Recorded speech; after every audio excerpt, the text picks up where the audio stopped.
¿Qué tal, amigos y amigas?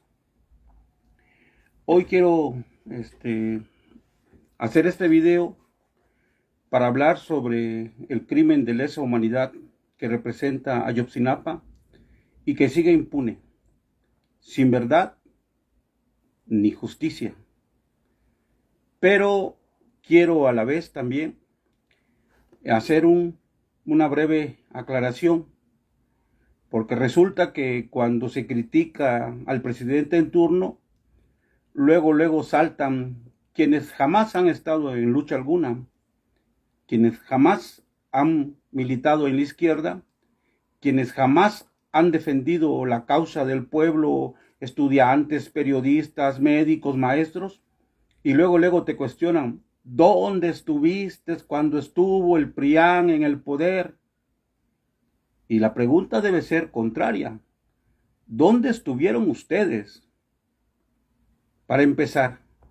Segundo, quien les habla, quien les comenta sobre Ayotzinapa, también es necesario decirlo, es un exnormalista rural de la Escuela Normal Rural Mactumaxá en Chiapas, una de las normales, de las 17 que sobreviven al vendaval neoliberal, una de las normales más emblemáticas y más combativas de las que hay en todo el país. En su momento, líder estudiantil. Y bueno, y eso me da autoridad para hablar sobre el caso de Ayotzinapa. Primero, la desaparición forzada de los 43 normalistas de Ayotzinapa, Guerrero, por supuesto que es un crimen de Estado y un crimen de lesa humanidad. Un crimen que a casi 8 años de desaparición forzada, los asesinos intelectuales o materiales de este crimen de lesa humanidad siguen impunes, a pesar de que es un crimen de Estado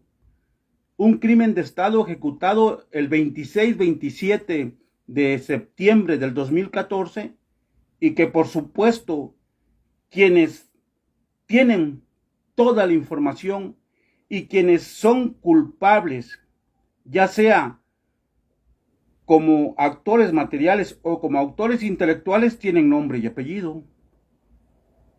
El presidente Obrador, en el 2018, cuando llega al poder, se comprometió ante los padres de familia, ante la sociedad mexicana y ante el mundo, esclarecer, llegar a la verdad y hacer justicia contra los culpables, sea quien fuera y sea quien sea. Pero ¿qué sucede? ¿Quién representaba el Estado mexicano en ese entonces? ¿No Enrique Peña Nieto? ¿No también era parte de ese Estado mexicano Osorio Chong? ¿No el comandante de las Fuerzas Armadas en ese entonces?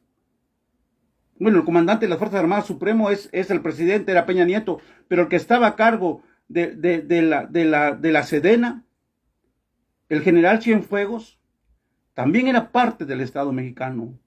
Lo mismo que el almirante de la Marina, lo mismo que Murillo Karam, que Tomás Herón, que Ángel Aguirre, gobernador en ese entonces del estado de Guerrero, que Omar Harfuch. Y entonces, si lo de Ayotzinapa fue un crimen de Estado, ¿por qué uno solo de ellos no ha sido llamado a declarar? Hoy, con los investigadores argentinos, sabemos que la Marina intervino para alterar las pruebas el mismo día o horas posteriores a la desaparición de los estudiantes en el basurero de Cocula. ¿Y qué ha dicho Obrador al respecto? Que hoy Ojeda, su almirante de la Marina, es inocente y que es perverso involucrarlo en este caso porque él recibía órdenes centrales, es decir, desde arriba. Y si es así, ¿por qué no llama a declarar a Peña Nieto? ¿Por qué siguen engañando a los padres de familia de los 43? ¿Por qué siguen burlándose de ellos? ¿Por qué en el proceso de buscar la verdad con la Comisión de la Verdad creada por Obrador, como han creado decenas de comisiones de la verdad en gobiernos prianistas? Por ejemplo, en el caso de Tlatelolco también se crearon comisiones de la verdad, pero jamás fueron llamados a cuenta los responsables, como sucede hoy con el caso de Ayotzinapa. ¿Por qué los padres de familia fueron llevados, a diferencia del gobierno de Peña Nieto, a entrar a las instalaciones del cuartel militar de Guerrero?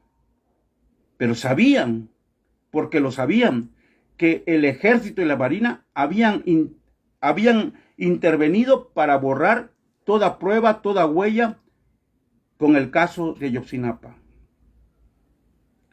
Por supuesto que el discurso es uno.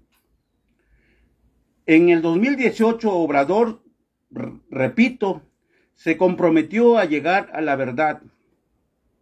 No podemos llegar a la verdad si desde el poder se cubre con un manto de impunidad a los responsables. Peña Nieto es el principal autor intelectual de este crimen de lesa humanidad que, por supuesto, a los normalistas rurales nos enfurece, nos indigna y nos llena de impotencia. Basta de máscaras, basta de discursos demagógicos. Si Obrador realmente quiere llegar a la verdad, tiene que llamar a cuentas a los funcionarios que representaron el Estado mexicano y que hoy gozan de impunidad. ¿Qué declaró hace unos días Obrador y que demuestra el por qué Peña Nieto no va a ser llamado a cuentas?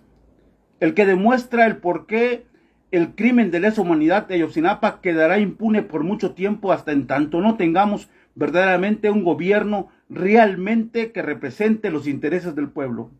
¿Qué dijo Obrador? Dijo literalmente hace 3-4 días que Peña Nieto le merecía sus respetos y sus consideraciones porque fue un presidente que, a diferencia de Fox y Calderón, no le arrebataron la presidencia de la República. Más claro, ni el agua. Si Obrador le representa a Peña Nieto sus consideraciones y su respeto, es obvio que nunca lo llamará a cuentas.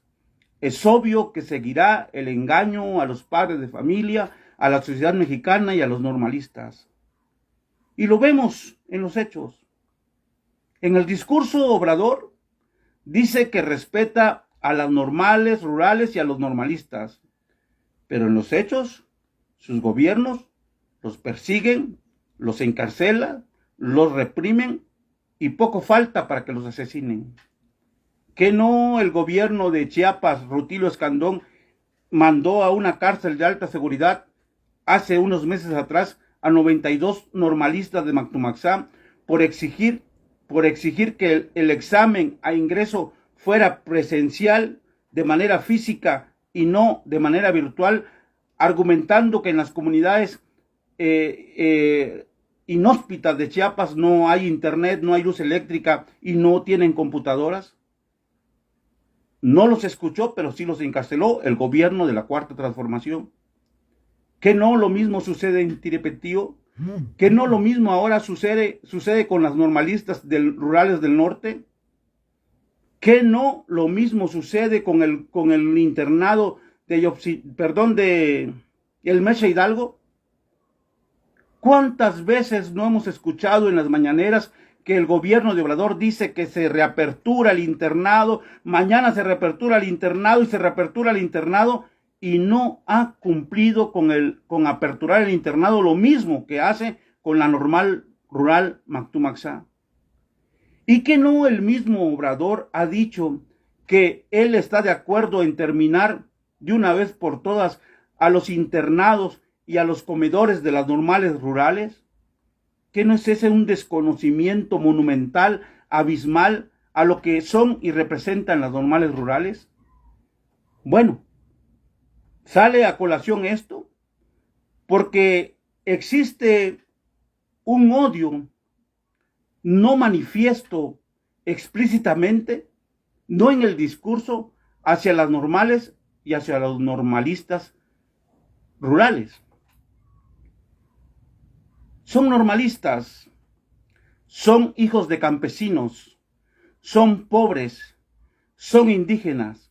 Si los desaparecidos hubiesen sido 43 hijos de diputados o de senadores, incluyendo a uno de los hijos del presidente, ténganlo por seguro que a más tardar en 72 horas supiéramos quiénes fueron los que ejecutaron esas desapariciones. Pero son pobres, son indígenas, y en un estado neoliberal como el que padecemos, los pobres y los indígenas son prescindibles. Dice Obrador que es papel de la Fiscalía General si llama a declarar a Peña Nieto, ¿no?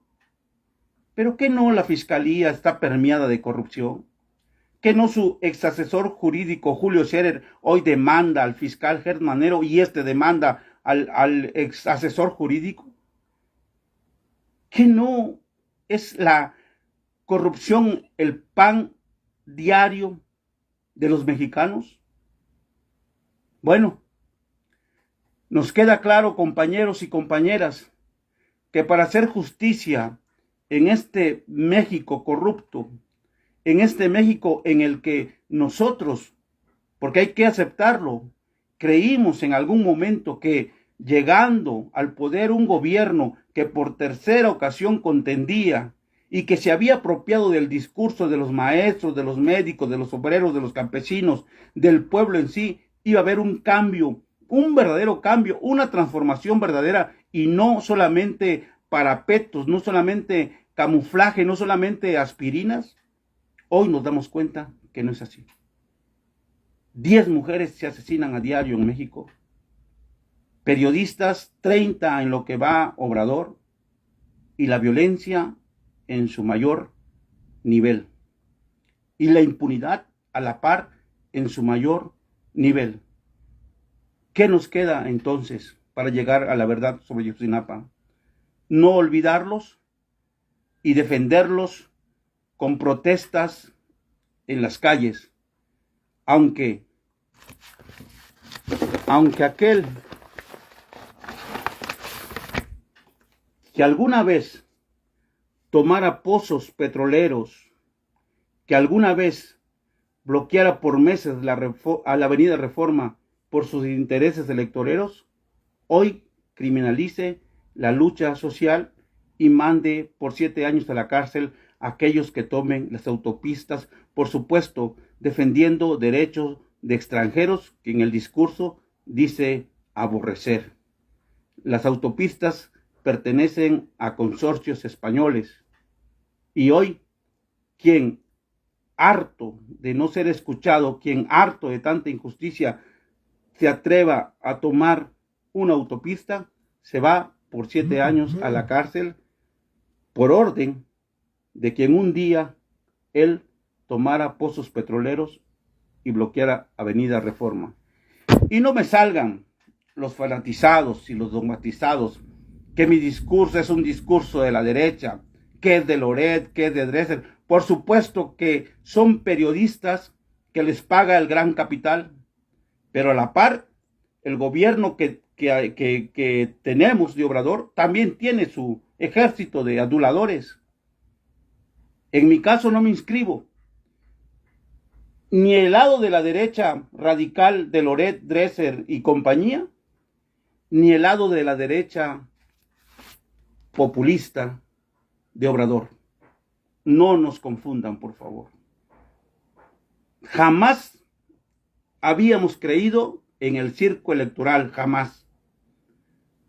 Pero en el hartazgo de casi un siglo de PRIAN, algunos, y entre ellos yo lo acepto, me convenció su discurso y voté por primera y última vez en el 2018, pero me equivoqué.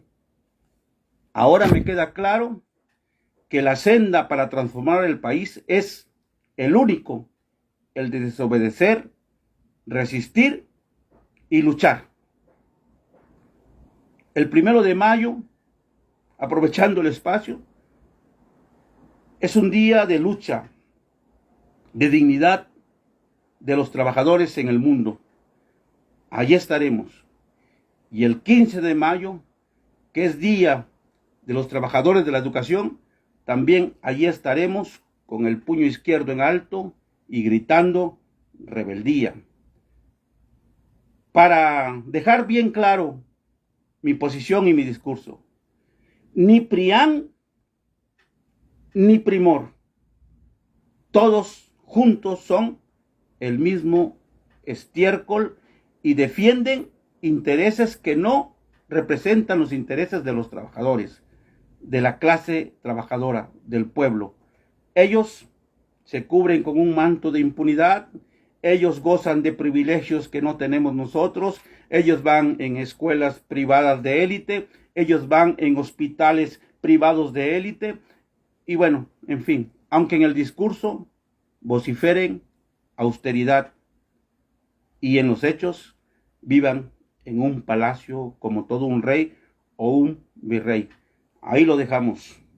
Y no me mientes la madre, mejor éntrale al debate. Cualquier comentario, por supuesto que con gusto contestaré. Nos vemos.